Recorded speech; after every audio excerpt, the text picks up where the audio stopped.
Yego twongeye kubasuhuza kandi mwebwe mudahwema kudukurikirana hano kabisa kuri Future Empire. Aka ni akanya tuba dufashe kugira ngo turebe mu ncamake cyangwa se turebe mu gace gatoya kabisa episode yacu ya 32 uko yari imeze, ibyayiranze, uko ibintu byagiye byitwara hano ngaha twabonye ko Cyusa muramubona aho ngaho kabisa akomeje urugendo rwo gushakisha iribagiza, arimo arashaka iribagiza akajya kumubaza Fabiola, ariko Fabiola ari kumubwira ngo kugira ngo ubone iribagiza wawe ukeneye kurindira isimba akabanza akabyara, mbese ari wowe wabigenza ute? Ni ibintu hano ngaha biba bikaze cyane.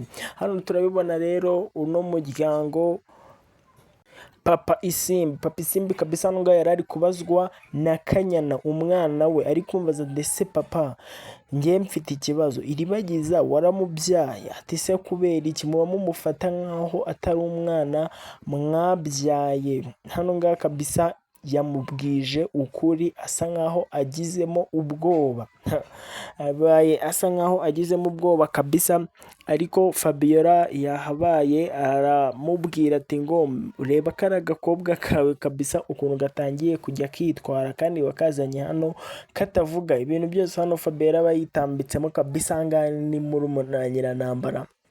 Abantu babona ko Fabiola bimusa kabisa kuba muri Nyiranambara muri comment kabisa n'udutima twinshi cyane, kuko ngewe mbabona hano Fabiola aho mukuru we atari aba yahabaye ku gihe.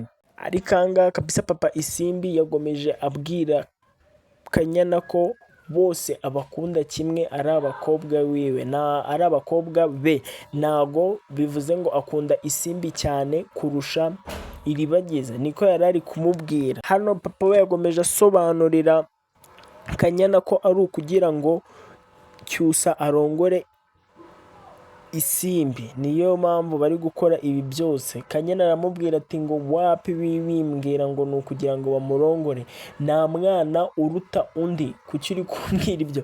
Byari ibintu by'akavuyo cyane kabisa. Wowe muntu ubundi utarareba filime aka kanya mba nkubwira ngo jya hariya kabisa kuri Big Family TV ureba neza kabisa episode ya 32. Ni filime biri kubica bigacika kabisa. Iyi filime irakunzwe cyane, episode kuri episode tuba tugomba kwita tubikurikirana bikiri update, bigishyushye, vuga ngo bigishyushye.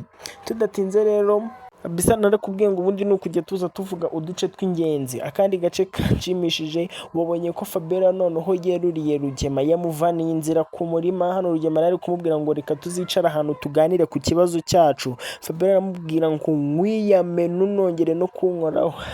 Byari ibintu hano ngaha bikaze cyane, aho Fabiola yakuriye inzira ku murima, hano Rugema kabisa akabona hakwirwa. Ni ibintu byanshimishije, niba nawe byagushimishije muri comment kabisa byandike. Ikindi kandi hano twabonye ko Rugema yahamagaye umugore we Mukanambara amutonganya cyane, amubwira ngo kuki umisha amakuru y'umuryango, ubona ngiye nakiri umunyamuryango w'urugo. Hano yari ari kumubaza impamvu atamubwiye ko umukobwa we atwite, gusa yamusobanuriye ko bitewe n'akazi yari agiyemo, bitewe n'ibyo yari agiyemo, bagiye kwa muganga kumupimisha bikarangira uko nguko. Abonye igisubizo ahita amubwira, gusa yahise agenda atabimubwiye, atabimusobanuriye neza. Hano yabimusobanuriye, bafata umwanzuro yuko nataha akava aho ari bazongera bakabivugaho neza. Ibintu hano ni ibintu bikaze cyane, ndakubwira ngo nkubwire ngo kabisa hano filime yacu yabashije kuba yarangira. Cyusa abwira Fabiola ko yiteguye gukora ikintu icyo ari cyo cyose kugira ngo abone iribagiza. Niho filime yacu yarangiriye, reka dukomeze tuzarebe episode 3 kabisa tureba uko ibintu bizaba byitwaye. Ubwo ciao twongere tubonane ku munsi w'ejo. Murakoze cyane, bye bye.